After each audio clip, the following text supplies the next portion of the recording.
नमस्कार। धनबाद के चर्चित स्वास्थ्य महाघोटाला के मास्टरमाइंड प्रमोद सिंह की मुश्किलें बढ़ने वाली है। मामले में डीजीपी नीरज सिन्हा ने संज्ञान लेते हुए धनबाद एसएसपी को पत्र लिखकर पूरे मामले की जांच करने का आदेश दिया है। मतलब साफ है, जल्द ही प्रमोद सिंह और स्वास्थ्य महाघोटाला में शामिल अन्य अपराधियों पर कानूनी शिकंजा कसेगा। न्यूज़ 11 भारत की खबर का असर। धनबाद स्वास्थ्य महाघोटाले में बड़ी कार्रवाई। मास्टरमाइंड प्रमोद सिंह के खिलाफ कार्रवाई शुरू। अब नहीं बचेंगे स्वास्थ्य महाघोटाले के आरोपी। मामले में डीजीपी ने लिया संज्ञान। एसएसपी को दिया जांच करने का आदेश। विनोद मिश्रा ने आरोपी के खिलाफ की थी शिकायत।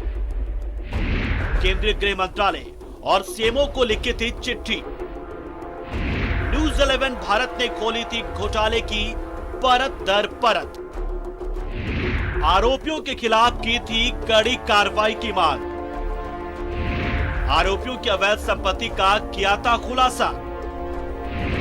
जमीन और रियल एस्टेट में खपा रहा था घोटाले की रकम। मास्टरमाइंड प्रमोद समेत 10 लोग हैं मामले में आरोपी। प्रमोद की पत्नी प्रिया सिंह भी है मामले में आरोपी। 2016 में एसीबी ने प्रमोद के घर की थी छापेमारी। सोने हीरे के 2.5 किलो जेवर किए थे जब्त। न्यूज़ 11 भारत की मुहिम रंग लाई और घिर गए धनबाद स्वास्थ्य महाघोटाले के आरोपी। जी हां, झारखंड के चर्चित स्वास्थ्य महाघोटाले का आरोपी और एसीबी की जांच झेल रहा प्रमोद सिंह अब ज्यादा दिनों तक खुली हवा में सांस नहीं ले पाएगा।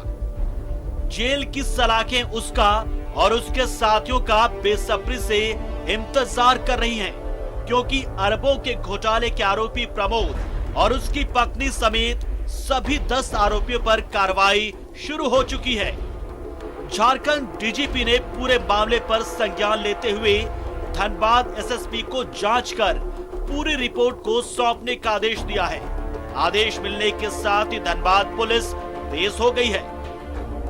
इसी कड़ी में भूली ओपी की पुलिस ने डीजीपी के पत्र मिलने के बाद आरोपी प्रमोद सिंह के खिलाफ शिकायत करने वाली विनोद मिश्रा और गब्बर से पूछताछ कर पूरे मामले की जानकारी ली।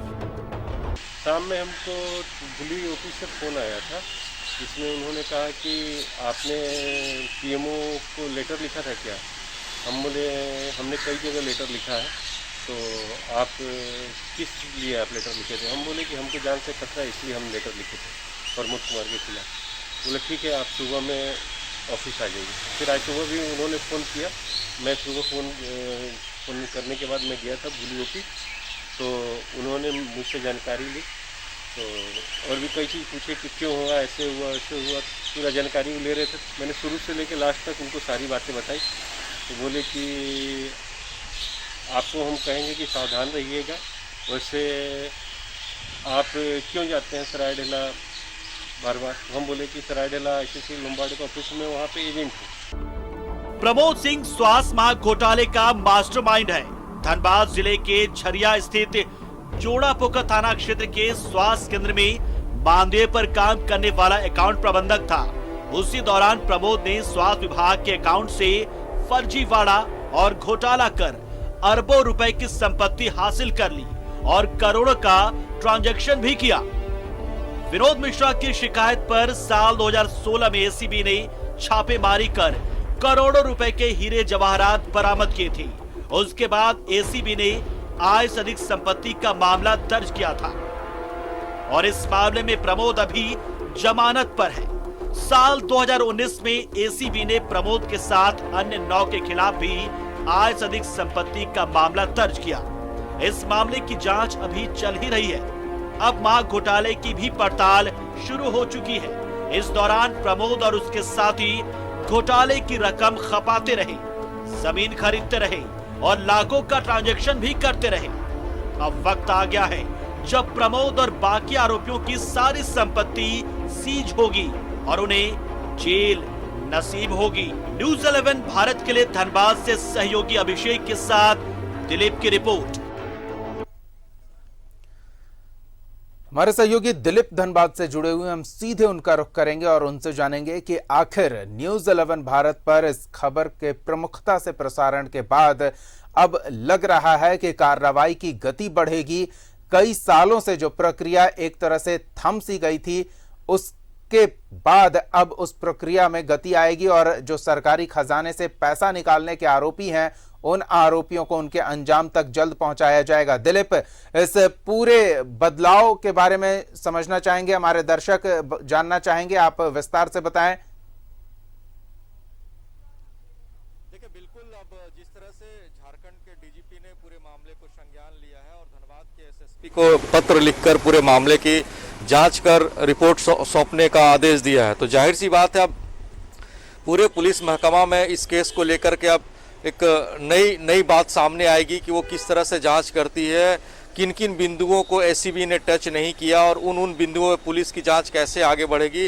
क्या ये मामला मनी लॉन्ड्रिंग का था, स्वास्थ्य विभाग के अकाउंट में पैसे आते कहाँ से थे, किस तरीके से 100 लोगों से ज़्यादा के अकाउंट में पैसे ट्रांसफ़र किए, सरकारी विभाग के अकाउंट से अपने मकान बनाने को लेकर के जो सामान खरीदे उसमें पैसे ट्रांसफ़र किए, फ्लाइट की टिकट, बड़े बड़े होटलों में पार्टी होती थी उसका पैसा वो स्वास्थ्य विभाग के अकाउंट से ट्रांसफ़र करता था। तो कई ऐसी बातें हैं अब जिसकी जांच अब पुलिस अपने तरीके से करेगी, क्योंकि ये पूरा मामला 2016 से अब तक ये पूरा मामला एसीबी के पास था और एसीबी किस तरह से जांच कर रही थी, किन किन बिंदुओं पे जांच कर रही थी, इसका खुलासा एसीबी के किसी अधिकारी ने नहीं किया है। उनके तरफ से कोई इस पूरे मामले पे स्पष्ट बयान नहीं आ रहा और ऐसे में अब बहुत बड़ी खबर और बहुत राहत देने वाली खबर है कि पुलिस मुख्यालय ने इस पूरे मामले को संज्ञान लिया। हालांकि संज्ञान लेने के पीछे जो वजह है, जो विनोद मिश्रा है जो शिकायत करता है, उन्होंने इस पूरे मामले की जानकारी डीजीपी को लिख करके दी और डीजीपी के साथ साथ जो होम मिनिस्ट्री है दिल्ली, वहाँ पे भी उन्होंने भेजा था और ईडी को भी लिख करके भेजा था। तो उनके उस मामले को भी संज्ञान में डीजीपी ने लिया और डीजीपी को जो पत्र गया उस मामले को भी संज्ञान में लिया। अरे पूरा ये घोटाला है, स्वास्थ्य विभाग का महा घोटाला है कि कैसे एक मानदेय पे काम करने वाला अकाउंट प्रबंधक जो स्वास्थ्य विभाग में काम कर रहा था वो करोड़ों रुपए का मालिक बन जाता है, 7 करोड़ से ज़्यादा का मकान बनता है। और जब इसकी शिकायत मिलती है एसीबी को, एसीबी 2016 में छापेमारी करती है, घर से 2.5 किलो से ज़्यादा सोना बरामद होता है, 250 ग्राम से ज़्यादा हीरे बरामद होते हैं। तो सवाल ये चल रहा था और हम लोग भी बार बार यही सवाल पूछने की कोशिश कर रहे थे और यही सवाल दिखाने की कोशिश कर रहे हैं कि आखिर एसीबी ने इन बिंदुओं को क्यों नहीं टच किया, कि आखिर उस स्वास्थ्य विभाग के अकाउंट में पैसे कहाँ से आ रहे थे, किन परिस्थितियों में प्रमोद ने स्वास्थ्य विभाग के अकाउंट का दुरुपयोग किया, आखिर वो अपने सहयोगियों के अकाउंट में पैसे ट्रांसफर क्यों करता था। इन बिंदुओं पे एसीबी की जांच किस और बढ़ी, उसका जवाब एसीबी के पास नहीं है और इसका फायदा प्रमोद को मिला कि न्यायालय से वो 2016 के मामले में जमानत पे है, लेकिन 2019 में फिर से एसीबी ने जांच शुरू किया और प्रमोद के साथ साथ 9 अन्य आरोपी को बनाया इस पूरे मामले में, जिसमें पूर्व सिविल सर्जन शशिभूषण सिंह है, पूर्व सिविल सर्जन शशिभूषण प्रसाद है, पूर्व सिविल सर्जन अरुण कुमार है, उसके साथ अन्य जो सहयोगी है अश्वनी कुमार, अमरेंद्र पांडे, इसके अलावा जो अजीत कुमार अकाउंट प्रबंधक, डिस्ट्रिक्ट अकाउंट प्रबंधक थे, वो कई लोगों को आरोपी बनाया और आरोपी बनाने के बाद भी ये 2019 से मामला लंबा जांच चल रहा था। जांच में क्या सामने आया ये अभी तक बातें खुलकर एसीबी ने नहीं किया और ऐसे में अब डीजीपी मुख्यालय ने इस पूरे मामले की संज्ञान लिए, तो जाहिर सी बात है जब नए तरीके से जांच होगी, आखिर पैसे का ट्रांजैक्शन कैसे हुआ और अकाउंट का ऑडिट में ये क्यों नहीं दिखाया गया कि किसी के निजी खाते में पैसे का ट्रांसफर हो रहा है, अकाउंट के ऑडिट में ये क्यों नहीं दिखाया गया कि स्वास्थ्य विभाग के अकाउंट में पैसे किन परिस्थितियों में किन किन लोगों ने डाले हैं और उस किस मद में खर्च हुए हैं। तो तमाम ऐसी बातें हैं अब जिनका जांच का दायरा बढ़ेगा तो जो आरोपी प्रमोद है और उनके साथ जो अन्य लोग हैं अब इनके खिलाफ कार्रवाई तय मानी जा रही है। और जो शिकायत करता है विनोद, उन्होंने यह भी मांग किया है कि इस पूरे मामले को प्रवर्तन निदेशालय को देखना चाहिए, क्योंकि वो जिस तरह से आरोप लगा रहे हवाला का कारोबार भी हो सकता है, क्योंकि स्वास्थ्य विभाग के अकाउंट का वो दुरुपयोग कर रहा था, तो जाहिर सी बात है कहीं न कहीं उस अकाउंट में दूसरे जगह से भी पैसे ट्रांसफर होते थे। दीपक। बिल्कुल दिलीप, आगे क्या कार्रवाई होगी, किस तरह से जांच की प्रक्रिया अब तक कुछ सालों में आगे बढ़ी है, ये तो बात की बात है, लेकिन महत्वपूर्ण विषय ये है कि बरामदगी हुई उसके घर से उस तरह की संपत्ति की जो वो अर्जित नहीं कर सकता था सही तरीके से। इससे स्पष्ट था कि उसने गलत तरीके से संपत्ति अर्जित की, जो उसकी आमदनी थी उससे सैकड़ों गुना ज्यादा उसकी संपत्ति थी और वो अभी भी उसका अपने हित में इस्तेमाल कर रहा है। तो एक तो वो कि बरामदगी को लेकर कोई कार्रवाई ठोस होती नहीं दिखी, वो अभी भी खुलेआम अपने ट्रांजैक्शन कर रहा है और बावजूद इसके सबको इसकी जानकारी है, पर कोई कार्रवाई क्यों नहीं हो रही?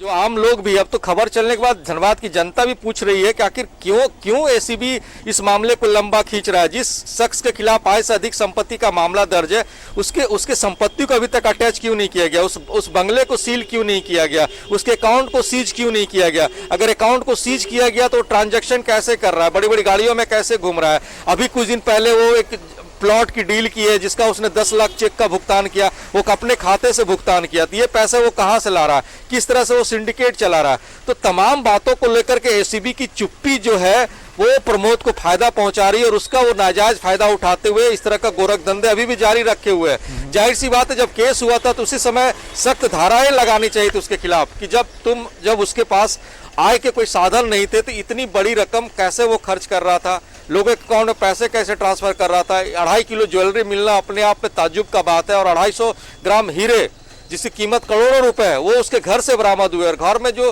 कीमती सामान थे तो उसका आकलन आप छोड़ ही दीजिए। एक लैपटॉप भी एसीबी ने जब्त किया था, उस लैपटॉप का जिक्र अभी तक नहीं किया कि उस लैपटॉप में क्या बरामद हुए, कितने डिटेल हुए।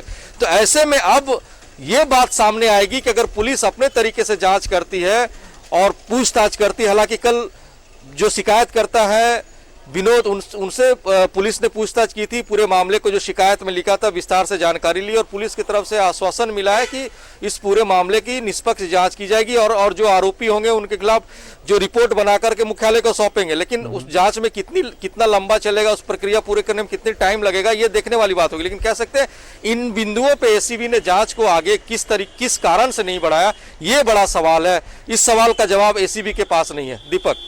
दिलीप, अभी भी क्या उसकी अरेस्टिंग में कोई पेच है? क्योंकि सबको पता है कि उस पर कार्रवाई चल रही है, केस चल रहा है, ऐसे अधिक संपत्ति के खुलासे भी हो चुके हैं छापेमारी में, बावजूद इसके वो ट्रांजैक्शन भी कर रहा है। फिर भी अभी भी मीडिया में खबर आने के बाद, सरकार के संज्ञान लेने के बाद, प्रशासनिक अमले की सक्रियता के बाद भी उसे क्यों नहीं पकड़ा जा रहा है? देखिए, तकनीकी खामियां है। ये पूरा मामला एसीबी के पास है, ये जिला पुलिस के पास नहीं है। अगर जिला पुलिस के पास होता तो वो अपने तरीके से इस पूरे मामले को संज्ञान लेते। और दूसरी बात मैं बता दूं, एसीबी ने उसके खिलाफ आय से अधिक संपत्ति का मामला दर्ज किया था। आय से अधिक संपत्ति का मामला दर्ज किया है और वो मामला अभी न्यायालय में है। न्यायालय को चार्जशीट सौंपना है, रिपोर्ट सौंपना है, एसीबी के जिम्मे है। एसीबी उस मामले को लंबा खींच रही है। तो ऐसे में जिला पुलिस के हाथ बंधे हुए हैं और एसीबी अभी चार्जशीट और जांच रिपोर्ट के बहाने मामले को लंबा खींच रहा है। तो जब तक चार्जशीट नहीं दाखिल करेंगे, रिपोर्ट दाखिल नहीं करेंगे, इंक्वायरी रिपोर्ट दाखिल नहीं करेंगे, तब तक कहना जल्दबाजी होगा कि न्यायिक प्रक्रिया कैसे आगे बढ़ेगी। लेकिन कह सकते हैं एक ये भी पक्ष हो सकता है कि जो 2016 से आरोपियों को बचाने की कोशिश की जा रही है, शायद इस बार भी आरोपियों को बचाने की कोशिश की जा रही है, क्योंकि प्रमोद की पहुंच धनबाद कोयलांचल ही नहीं, रांची तक भी है, रांची तक नहीं, यहाँ से दिल्ली तक है, क्योंकि बड़े बड़े अधिकारियों के साथ इसका उठना बैठना रहा है। क्योंकि शुरू से ये किंग पिन रहा है, पैसों को लेकर के बंदरबाट करता रहा है, सरकारी राशि का दुरुपयोग करता रहा है। तो तमाम बड़ी बड़ी पार्टियां इन्होंने की है, तो शायद हो सकता है उसका लिंक का प्रमोद को फायदा हो रहा होगा। लेकिन अगर पुलिस अपने तरीके से जांच करती है और जांच रिपोर्ट में इन बिंदुओं पे ध्यान देती, जिसका जिक्र मैंने अभी किया है कि इन बिंदुओं पे आरोपी बनाया जा सकता है, और उस रिपोर्ट के आधार पर हो सकता है कि झारखंड के डीजीपी संज्ञान ले और बड़ी कार्रवाई करने का निर्देश दे। दीपक, तो नजर बनाए रखें हर हलचल पर। दिलीप, फिलहाल इन तमाम अपडेट्स के लिए बहुत बहुत धन्यवाद। तो प्रमोद जल्द अपने अंजाम तक पहुंचे, इसकी हम उम्मीद करते हैं, क्योंकि विभागीय कार्रवाई, जो जांच एजेंसियां हैं, उसकी कार्रवाई से इस मामले से जुड़े लोग भी संतुष्ट नहीं हैं और अब तो आम लोग भी एजेंसी के इरादे पर सवाल खड़ा कर रहे हैं। फिलहाल एक छोटा सा ब्रेक, जल्द लौटते हैं।